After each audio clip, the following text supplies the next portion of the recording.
शापित shortcut. कभी कभी जिंदगी के सबसे आम दिनों में ऐसा कुछ हो जाता है जिसकी कल्पना तक नहीं की जा सकती। आज की कहानी ऐसे ही एक शख्स की है, विवेक मुंबई में एक प्राइवेट कंपनी में काम करता था। दिन भर क्लाइंट्स की ईमेल, मीटिंग्स और रिपोर्ट्स। लेकिन उस रात काम कुछ ज्यादा ही बढ़ गया। घड़ी ने रात के 11:30 बजा दिए थे। ऑफिस की पूरी बिल्डिंग खाली थी, बस एक जगह रोशनी झिलमिला रही थी, विवेक की टेबल। उसके सामने खुला लैपटॉप और बगल में पड़ा ठंडा पड़ा कॉफी का कप। उसने थके हुए सांस छोड़ी। अब बस घर जाना है। वो नीचे पार्किंग में पहुंचा और अपनी कार में बैठ गया। शहर की सड़कों पर अब सन्नाटा था। कभी कभी कोई स्ट्रीट लाइट टिमटिमा जाती, तो कभी कोई कुत्ता गली के मोड़ पर अकेला दिख जाता। जल्दी घर पहुंचने की जल्दी में विवेक ने जीपीएस में एक शॉर्टकट देखा। 22 मिनट का रास्ता बजाय 40 मिनट के। वो मुस्कुराया और उस अनजान सड़क की ओर मुड़ गया। कुछ देर बाद स्क्रीन पर लिखा आया, नो सिग्नल। विवेक ने मोबाइल हटका। अरे यार, अभी।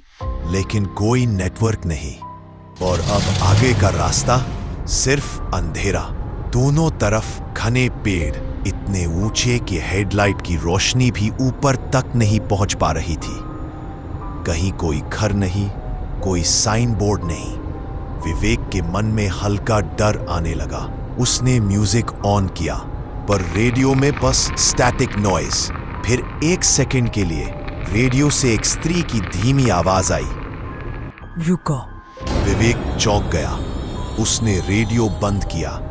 शायद नेटवर्क गड़बड़ है। वो थोड़ा घबरा गया, पर आगे बढ़ता रहा।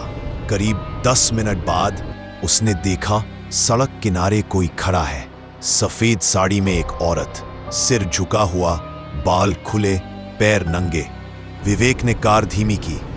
शायद किसी को मदद चाहिए। लेकिन जैसे ही वो पास पहुंचा, वो औरत सड़क के बीचों बीच आकर खड़ी हो गई। विवेक ने जोर से ब्रेक मारा। कार रुक गई। धीरे धीरे वो औरत सिर उठाने लगी और विवेक के गले में शब्द अटक गए।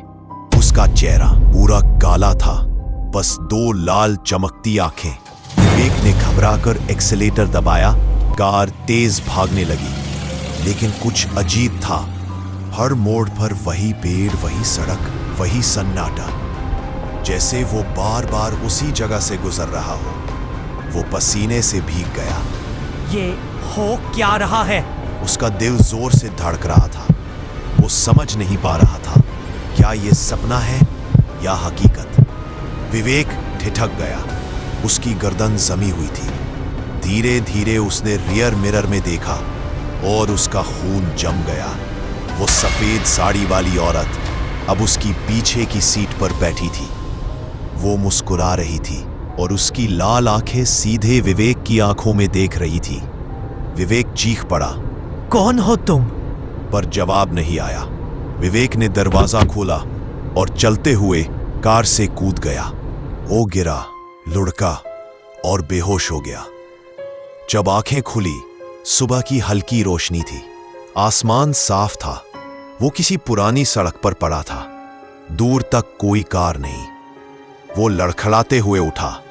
ये कहाँ हूं मैं? वो वापस चलने लगा, लेकिन सड़क जैसे खत्म ही नहीं हो रही थी।